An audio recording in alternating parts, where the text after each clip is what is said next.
This is You're So Right, the podcast that deals with Davidson County, the state of Tennessee, and issues that affect us right here at home. And I'm lucky enough to have a good friend and the state Senate Majority Leader with me, Senator Jack Johnson. Jack, thanks for joining us today. Well, thanks, Lonnie. It's good to be with you. Now, I think you and I kind of first met in the 2009-2010 area. I was first running for office. I don't know if you had already run for office at that time and were serving, or that was your first time running. I don't remember that time period, but that's kind of when you and I first got to know each other. And then, of course, I spent so much time working with the Davidson County Republican Party, and you've always been so gracious to me in coming to my breakfast meetings and speaking to the Bellevue Breakfast Club, which I know you have an affection for. And I really appreciate you taking the time, because I know you literally just flew in and got here from Dallas today. So I really appreciate you taking the time today to talk with us. Yeah, of course. Yeah, I was first elected to the Senate in 2006. And so I was already in office, I think, when we first met.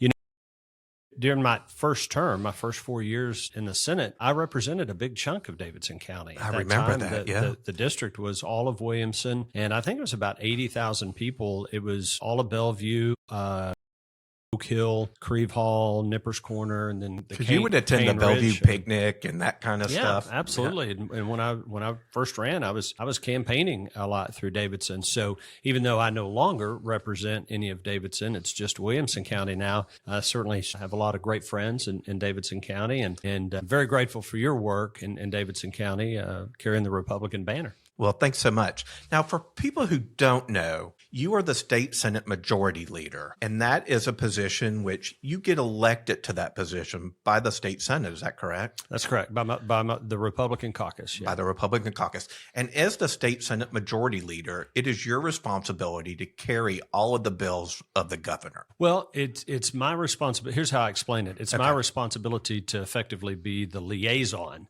between the Senate and the governor's office. And obviously, Governor Lee is a great friend. I think he's been a great governor, and we've agreed probably 99% of the time. But I'm under no obligation to carry the governor's bills. It's not a rule. I have carried the vast majority of the initiatives he's wanted to see get accomplished because I agreed with them, and my caucus agreed with them. There is the rare instance where I have to go to the governor and say, this is not one I think we're going to be able to get done. But you don't usually even hear about that because we have a conversation. It happens behind the scenes. And what ends up getting filed and we end up advocating for are bills that I think the vast majority of the Republican caucus will support, and that I agree with as well. But I've had other people say that, well, you have to carry all the. No, I don't have to carry anything. I don't have to file anything. Right. But I do so and do so gladly and willingly because, like I say, we agree on most issues. Not all, but most. Yeah. Now, one of those things, it was up last year and then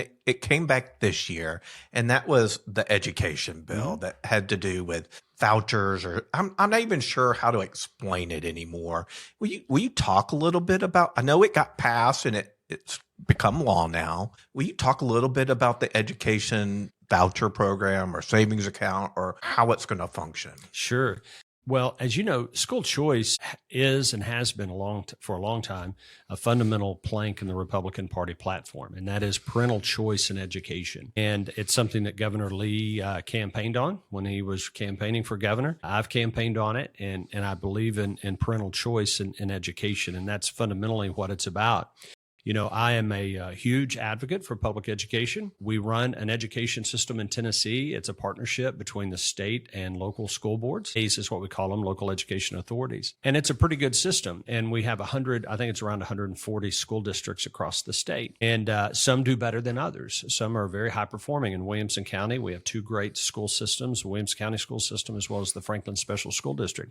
And they're among the top performing in the state and even the nation. But you've got other parts of the state that that really, really struggles. So, and we're doing everything we can. We've made significant gains in traditional public education, and our scores are improving, and I really like the direction we're heading in.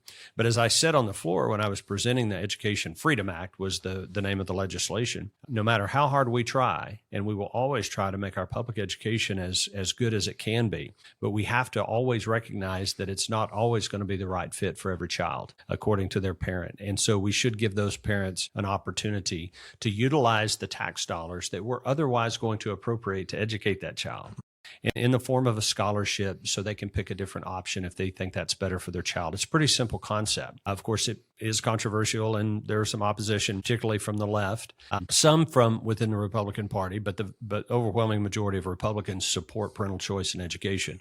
And it's a national movement. If you follow Texas and Florida, Texas. Iowa recently passed it, and I think we're up to don't hold me to this number, but around 18 or 19 states. Yeah, the last number I heard it was 13, but I think some more states have filed, and it's passing. And periodically, you hear about a state that has passed some form of universal school choice. And very proud that Tennessee is now on that list. But I want to be clear, though, I refute anyone's attempt to say that if you support school choice, you're against public education. Mm-hmm. My wife and I are both products of public schools. All three of our kids went to Williams County Public Schools and got a great education. It was a good fit for us. It was a good fit for our family.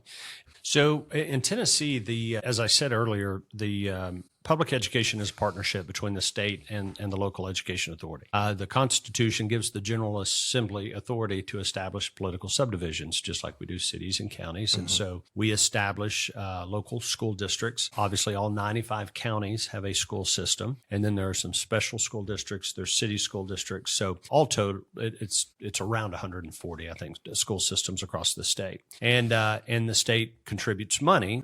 Average about 2/3 roughly of the amount of money that it costs to educate a child comes from the state. Now that varies by district. In Williamson County, it's a much smaller amount because Williamson County gets penalized. Pet peeve of mine, but it's another conversation. But when you average it across the board, the state is contributing just over $7,000, about $7,100 to educate a child. And then the local government, county, or the local school system, if they're their own taxing authority, they contribute the rest. And so that's a good system. So the way these education freedom scholarships work is that amount of money, the average that it costs to educate a child from the state's contribution, around $7,100, is available to families to apply and get a scholarship for that amount and take that money and go put their child in the school of their choice, usually a private school. And that's effectively how the process works. We created 20,000 scholarships to start. We can grow that as we deem appropriate. Interestingly, registration for Education Freedom Scholarships begins on May 15th. I'm not sure when this will go live, but I believe today is the 13th. Yeah. So should be in a couple of weeks. They'll be live. When people are watching this, then people will have been applying for those 20,000. Is there a means test for the No, and I don't think there should be. I don't. That's why we call it a universal scholarship program, universal school choice. I don't like means testing. I'm not a big fan either. It was just a question that it's fair, and I've been asked a lot.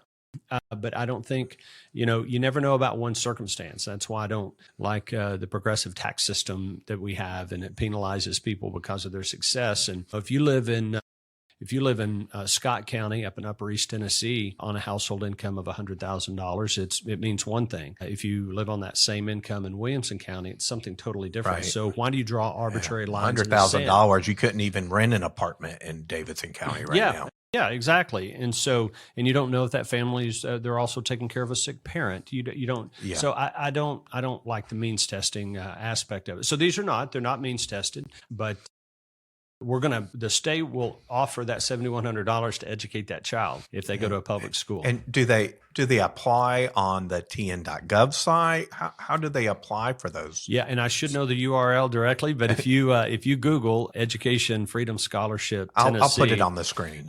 Will pop right up and with instructions on how to apply. Okay, great. So you guys finished your legislative session in April, and what were some of the other big issues that came through the legislature this year? Well, as you said at the opening, we started with a special session, which is a little bit unusual. We were already there for regular session, but the governor wanted you to specifically focus on exactly. He wanted us to go into special session, and what that means is the governor can call a special session. The General Assembly can call itself into special session too, but the governor can call us in, and when he or she does so, they stipulate what can and cannot be considered. And so we refer to it as the call for the special session, and in the call, the governor stipulates to consider this. So it's very limited, and if it's not included in the call, you can't file bills about it. So governor called us into special session to deal with the school choice legislation, and we got that passed. And then we also took up some immigration-related matters that I think are very important to Tennesseans, and we're seeing it every day now. Especially in Davidson County. Very, very timely. And our thought process there, Lonnie, was we wanted our local law enforcement, state law enforcement to be well-equipped and prepared to fully cooperate with President Trump and his efforts and the efforts of Immigration Customs Enforcement to come in and remove these violent, criminal, illegal aliens from our communities. And so we created an Office of Immigration Enforcement at the state level. It's within the Department of Safety. That's a new office. And we created the position of Chief Immigration Enforcement Officer. And that individual in that department is tasked with working with all of our local law enforcement across the state, working with ICE, kind of being a conduit for them. And we're seeing the fruits of that, obviously, with some of the raids and the efforts that are taking place by THP and ICE. Now, I know because I interviewed Sheriff Darren Hall, and he said at any given time, there are probably 300, 350 illegal immigrants in the Nashville jail system. And I'm sure that's probably similar across the state. Right. Has there been any talk about finding a central location to move all those immigrants to, so then they can maybe be more quickly and easily processed by ICE, to where maybe there's an immigration judge there who they can process them, move out, get them off the doles of the counties, work with the federal government, shift some of that cost to the feds, and then help I call it funneling. You funnel them all to one place and then work with ICE to quickly work on their removal. Yeah, so several things on that. What we're seeing with the Trump administration and ICE, which I think most Tennesseans are celebrating, is they are arresting these people that have a criminal record in addition to being in the country illegally. Right. They've committed other crimes, violent crimes, and they're being arrested. And in some instances, within the same day, they're being taken out of that community and they're taken to an immigration processing facility. I believe there's one in New Orleans. There are some that ICE operates. And that's the best case scenario because, just as you mentioned with Sheriff Hall, and I know it's the same with in Williamson County, I've spoken with our sheriff here, Jeff Hughes, about it, and other sheriffs as well. It is a burden, and it's a burden that shouldn't be borne by the local government. Because ICE is supposed to get these people and get them out, if not immediately, very quickly. Right.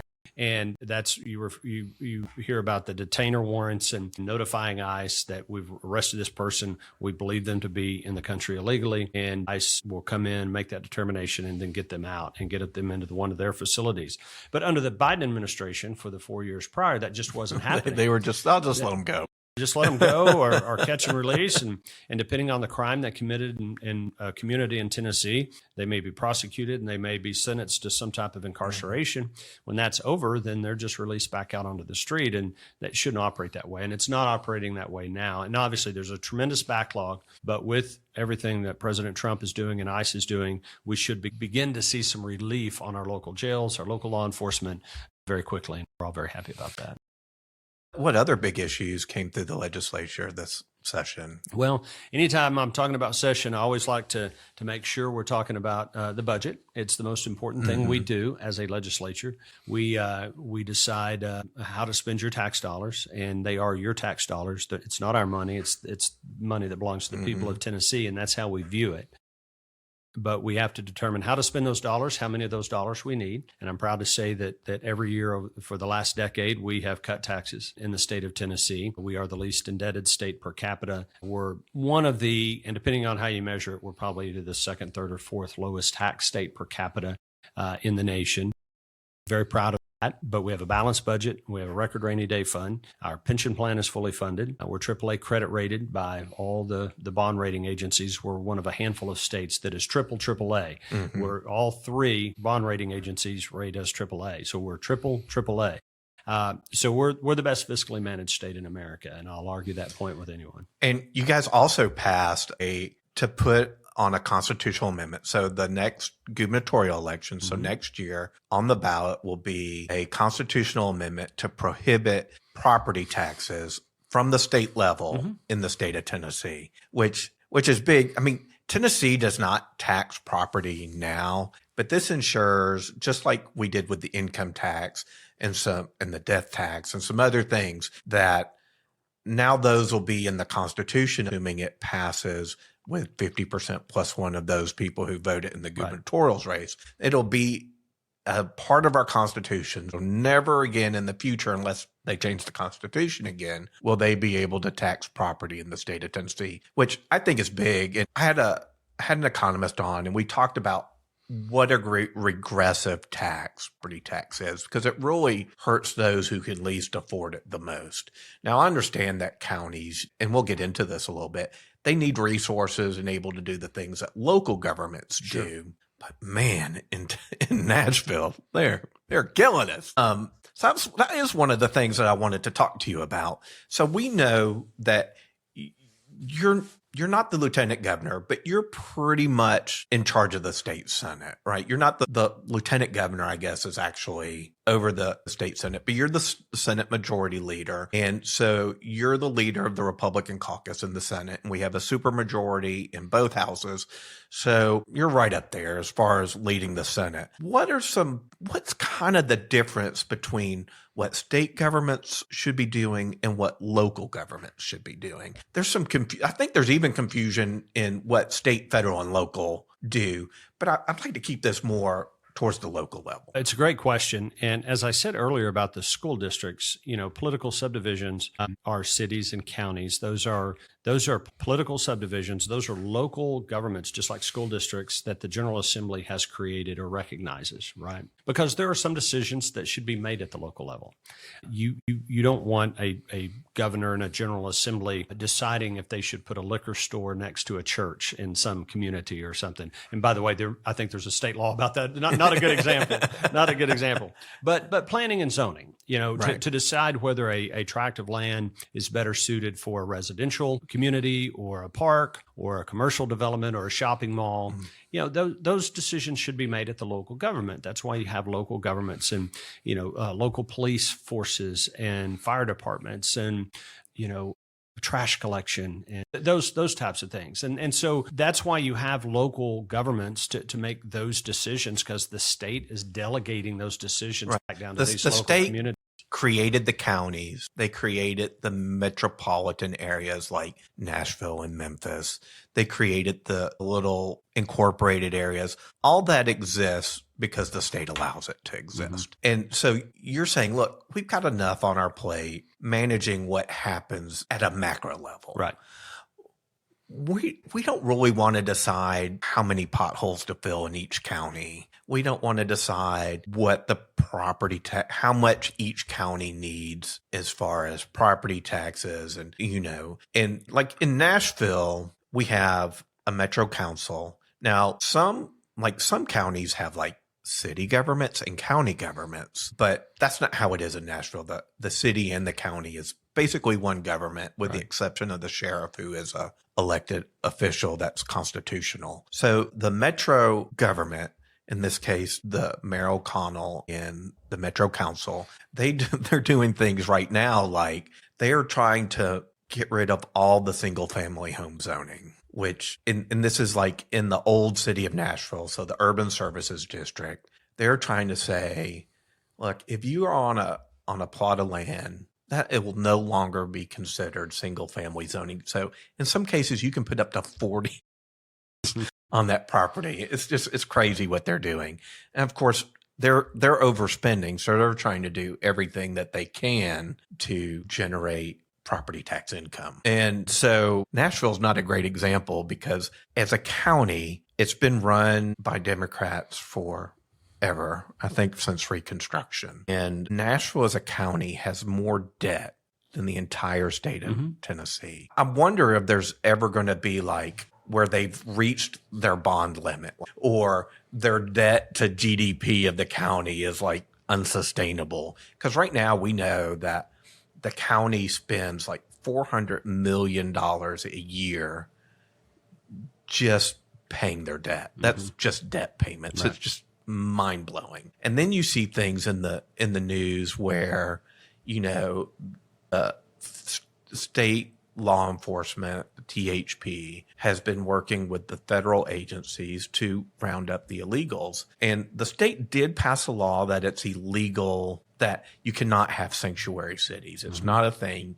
It's against state law. So you can't have sanctuary cities. But in Nashville, the media and the local government, the Metro Council, and the mayor's office have just been apoplectic about those people who shouldn't be here, and in most cases have committed crimes already in our communities. They're going nuts that we're rounding them up, taking them to jail. It's like, and then Mayor O'Connell, I don't know if you saw this the other day, he was like, alerted every state, every county employee must notify his office if they hear of any like ICE raids or any kind of operations in Davidson County. And they've even allocated money to help those illegal aliens. I don't get it. Yeah, I don't either. It's and look, as you've heard Tom Homan, the border czar, say many times that if a local official impedes the efforts of his agency to remove these illegal aliens from communities, that's a violation of federal law, and they can expect to get prosecuted. We, back in special session, that was part of the legislation that I sponsored, in addition to creating that Office of Immigration Enforcement, Central Office of Immigration Enforcement at the state level. We also included language in there about potential removal of office from local elected officials if they violate state law in terms of trying to become a sanctuary city or do things that a sanctuary city would do. And I think that's loosely defined as impeding the offices or the efforts of the federal agencies that are trying to get them out. So obviously we've got lots of calls about it. I know folks are monitoring what's going on in Davidson County. And I hope that while they may not like it, the vast majority of Tennesseans do. I think that the vast majority of Nashvillians are highly supportive of what's going on. And so if they try to intervene and inhibit or prevent the federal agents from doing their job, they could face very serious consequences. Yeah, I think we're seeing some of that in New Jersey too, but that's those guys got violent. I mean, it's great. It boggles my mind when I see how just in with that segment of our society they are. There was it last session, wasn't this past session, but I think maybe the session before was just before 2020. I can't remember what it was, but the state legislature had passed a law that would limit the number of members of a metropolitan council to 20. And that was taken to court. And of course, in the circuit court, local courts, the city won. And I think that's on appeal. And our Attorney General, Jonathan Skrmetti, is appealing that. Is there any update on where that is? So I don't know where it stands right now. I think you're right. It is pending before the appellate court. An injunction was granted. And I will say, I guess the last metro elections were in 23, and I'm pretty sure we passed this in 22. And so the argument was it was too soon to get the new districts redrawn and to go from 40 that they now have in Nashville down to the 20. That injunction was granted, and so the law was enjoined, and I think ultimately ruled unconstitutional. But of course, that's on appeal now, and I'm sure ultimately could very well end up before the state Supreme Court. Let me just why I think that's so important that the state legislature wins that case is that could have effects in the future on how much power the state has to regulate the counties. Because if they're saying that the state doesn't have the ability to set these rules for the counties, which they created, then Katie bar the door. They're going to point to that law or that ruling for everything coming forward. And so fingers crossed that ends up going the state legislature's way, because who knows what that could ultimately mean for the state and how it manages the municipalities. Sure. Well, and to be clear, that one of the reasons for that legislation was the people of Nashville reaching out, and the business community in Nashville. A lot of folks, and I'm sure you've heard it, as a Davidson County resident and someone who's been very active in the political landscape in Nashville, that they're the only ones that have a larger city council than Nashville are New York, I think, New York City, which is 8-9 million people, and then is it maybe Chicago? I think those are the two, Chicago and New York City, and massively larger populations. Entities. Yeah. And then you've got cities like Miami that have 8 or something. Yeah, and Houston has a small amount. Small. Yeah. And so we thought that it was reasonable and that it be limited to 20 and, have larger districts and a little bit more accountability. So anyway, I supported the legislation to reduce the size down to 20 city council members. And by the way, that's a cap. Right. It could be less than that. They can make it whatever they want. It just can't exceed. It cannot 20. exceed 20. And, but it's pending, in the courts. Well, I hope that goes the state's way, because it could mean bad things for us if it goes the other way. So there were 2 things that came up in the legislative session, and one of those has come up for the last several years, and that is party registration. Mm-hmm. Now, I know you've been an advocate for party registration, and for those people who don't know what that is, will you explain that? Sure. So some people use the term closed primaries. I think words matter. And one of the concerns that opponents to party registration, when they hear the term closed primaries, it's somehow that we as a party, we as Republicans, want to close our doors and not let new people in. Well, nothing could be farther from the truth. You know this, that when I first got involved in Tennessee Republican Party politics back in the early 90s, Democrats controlled the state from one end to the other. You had a Democratic governor, you had 2 Democratic United States senators, you had a supermajority House Senate, State House, State Senate, Democratic control. 6 of our 9 congressional seats were held by Democrats. And then look where we are today. And the way we did that is by growing the party, having disaffected Democrats that got fed up. It's like Ronald Reagan said back in the 60s. He didn't leave the Democratic Party. The Democratic Party left him. And so, as I point out to people, both Ronald Reagan and Donald Trump are former Democrats that woke up one day and said, you know what, I'm making a change. I'm going to become a Republican. And thank goodness they both did. Right. And so party registration just simply means that in our current system, you declare that you're a Republican when you go to vote in the primary, and you have to sign and you have to attest that you're a Republican. I think that you should have to do that sometime prior to being able to participate in the primary. Because right now you just walk into the primary election. Mm-hmm. They ask you, do you want a Republican primary ballot or a Democrat ballot? And that if you're a party official, whether you're a Republican or Democrat, the only way you can even infer that somebody is one party or another is based off how they vote in the primary. That's right.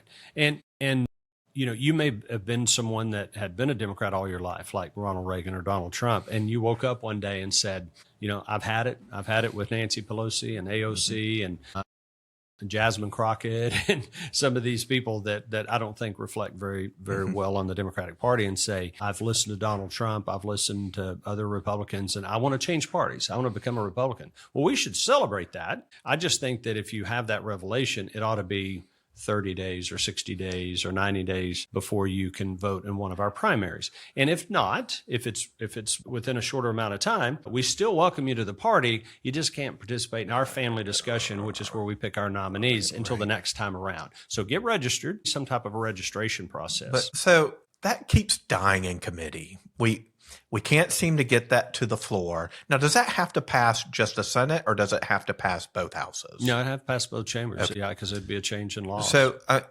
basically the House is waiting to see if the Senate can pass it, is what I understand. And so the Senate, for really as long as I can remember, it'll get to committee. They'll wait for the budget. They'll wait for the fiscal note, and then it just dies. Well, this year, and I'm a co-sponsor of the legislation to create party registration. Senator Adam Lowe from over in the Bradley, McMinn County area is the prime sponsor, and he did a fabulous job of carrying the legislation. You're right, though. There are members of our party, and they are good people, that disagree with you and me on whether we should do this. And I disagree with them, but I would try to give both sides of it because they're not bad. They believe that they were here back when Democrats controlled everything, as was I. I wasn't I just got elected to the Senate when the party, when we started to take control in the state. But they believe that it will somehow create an impediment to people being able to come be part of our party. And I disagree with that. And, I do too. But they have strongly held beliefs about that. And so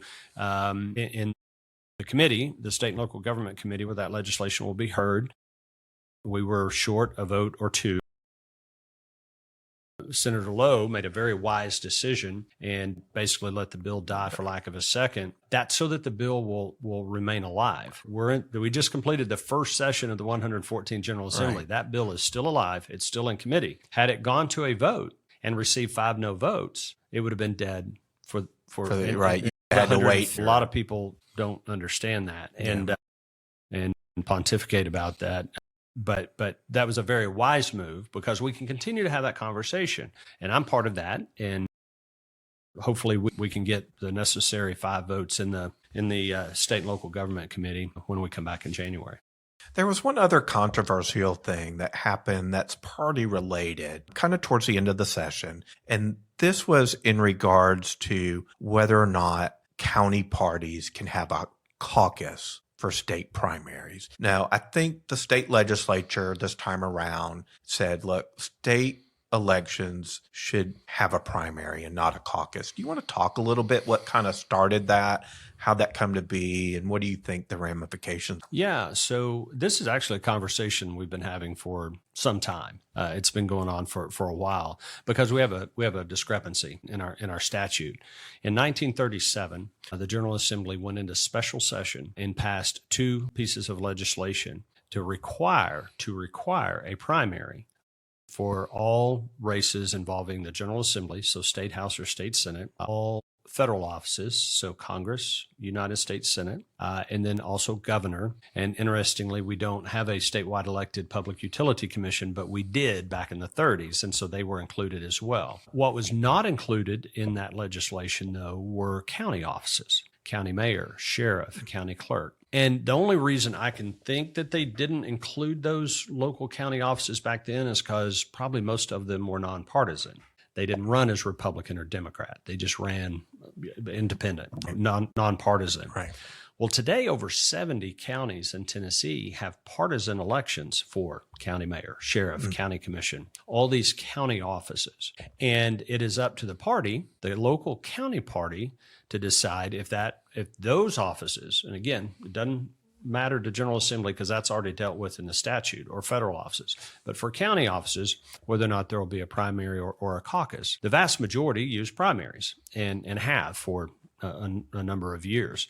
And so the legislation we passed, and I sponsored it, and it passed overwhelmingly. It's overwhelmingly supported by Republicans. Just simply says, if you are doing a primary now for your county offices, they are partisan, and you are doing a primary, you cannot regress to go back to a caucus. Now, if you've been utilizing a caucus in the last couple of cycles, you can continue to do so. And there are a handful of counties, either because they're very small or for whatever reason, they've been utilizing a caucus, and we didn't require that they go to a primary. But if you're doing a primary, you should keep doing a primary. And here's the thing. Let's make sure everyone knows what we're talking about. Primary is an election. That's how most people know. You have early voting. If you're in the military or you're sick or you're in a nursing home, you can do an absentee ballot. Everybody gets to participate. So if you're a Republican and you want to participate in the nominating process for county mayor or sheriff or these other offices, you can do so. A caucus is a one-time event on a specific day at a specific time at a specific location. And you have to attend. So take Williamson County, for example, because that's where I represent.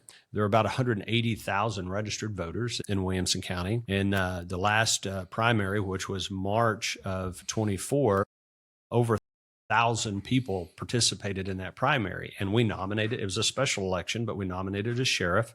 We nominated a judge in a special election.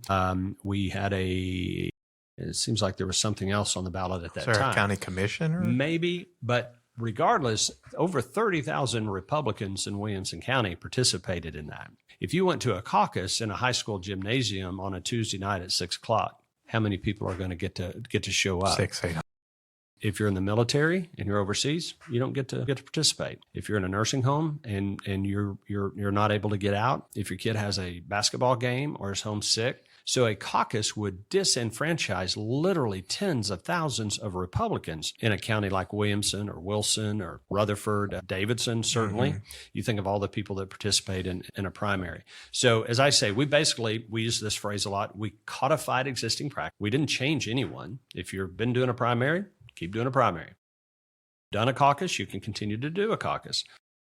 But want to make sure that we protect the integrity of these elections and that all Republicans have an opportunity to participate. The hardest thing to overcome in a Republican supermajority is Republicans. We have a hard time kind of agreeing to disagreeing because, and this is just my experience, I don't want to put words in your mouth, but if it doesn't matter what my whole history has been, my whole life, if I disagree with one thing somebody says, I'm a Republican in name only, I'm a rhino. And that's just, people could call me whatever they want as long as they don't call me racist. That's the one thing I get upset about. But that's the way it is with so many things, especially in an area where Republicans have supermajority. So most of the battles are internal battles.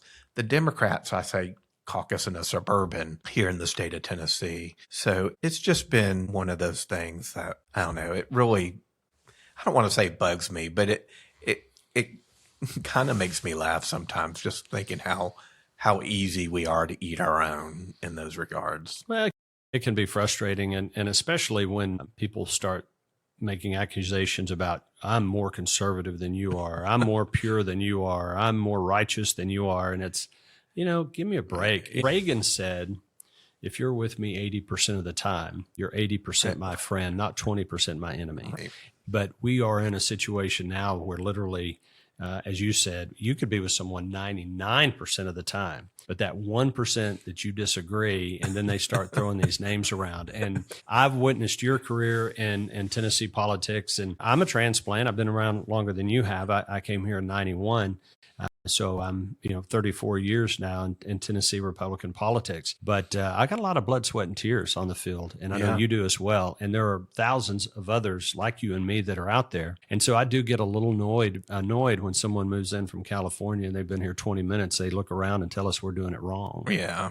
But it happens. But you take from that, and what I've learned as an elected official is we've got to do a better job of making sure people understand the history and the battles that we fought. You talked about the income tax. I was an income tax protester in 99. Me too. That's what got me started. Yeah, that we came this close to the General Assembly passing the state income tax, and luckily it was defeated, and we subsequently made it a constitutional prohibition. You mentioned property tax for the state. We're going to do that as well. But some of these battles that have been fought over the years and have gotten us to where we are. And if you define yourself as a conservative and fiscally conservative, low taxes, small government, efficient, no debt or very little debt. So you got the fiscal side of things. And then certainly on the more social and cultural side, I think we're the safest state in America to be an unborn baby. That's something that's extremely important to me. We've taken on DEI. We are the test case. I sponsored the legislation. We are the test case for the entire nation on whether or not a state can prohibit transgender surgeries on minors. And that is pending before the United States Supreme Court and probably going to get a decision from them in the next 30 to 45 days. Second Amendment, I could go on and on. Tennessee leads the nation on all these things that, as far as I remember in all my time of being a conservative and a conservative Republican, are the important issues. And we have tackled every one of those. We're not perfect. We still have things we need to address. But if you really want to identify and call yourself a conservative, then I think Tennessee's leading the nation. Well, I know you have some other meetings you need to go to, and I really appreciate you taking your time to sit down with me and discuss some of the issues here in Tennessee. So if people want to find you, what's the best way? Are you on the social media? What's the best way to reach Senator Jack Johnson? Yeah, I'm on X. I got it right. X. I didn't say Twitter. I'm trying to get there, but so I'm on X. I'm on Facebook. Easy to find. Just put in Senator Jack Johnson, and on X, I know it's SEN Johnson, Sen Johnson. and Senator Jack Johnson on Facebook. The website is johnsonfortennessee.com. Very easy to find my contact information online. You just Google Senator Jack Johnson, and always appreciate the emails, the phone calls, all that. Good and stuff. when's your next election? 2026. 26. So it's Next coming year. up. Well, I always appreciate you. You know, I'll support you forever. I think you've been great for Tennessee, and I really appreciate the things and the time that you and your family, because I know your wife's a judge, have given to the state. So thank you for that. Well, thank you. We believe in service. We love the state. I think Tennessee is, again, leading the way. And I want to thank you for your service, obviously, as chairman, fighting the good fight in Davidson County, which is not an easy one to fight, but you did it with honor and distinction. And so grateful for that. And glad you're doing this podcast, and look forward to what's next for Lonnie in your future. Well, if you guys want to find me, I'm on @Lonnie Spivak on all the socials. The website is you'resoright.us, and you can find me on YouTube, Rumble, and everywhere you find podcasts. See you next time. In the heart of Tennessee, where the mountains meet the sky, through the rolling hills and the rivers that run by, we stand strong, our roots deep and true, in the land of cotton where the sun sets through. The wind whispers tales of old in every town and field, echoes of history in every stream and yield. You're so right, in this land we hold dear, Tennessee truths shining bright, clear, from the Smoky Mountains to the Gulf's embrace, our spirits rise, no matter what the fate.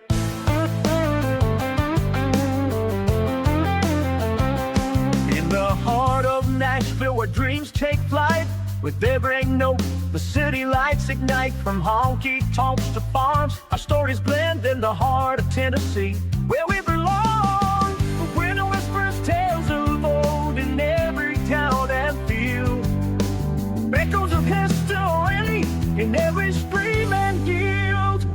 You're so right, in this land we hold dear, Tennessee truths shining bright, clear, from the Smoky Mountains to the Gulf's embrace, our spirits rise, no matter what the fate. Through storms and shine, we stand tall and proud. In the heart of Tennessee, our voice is loud.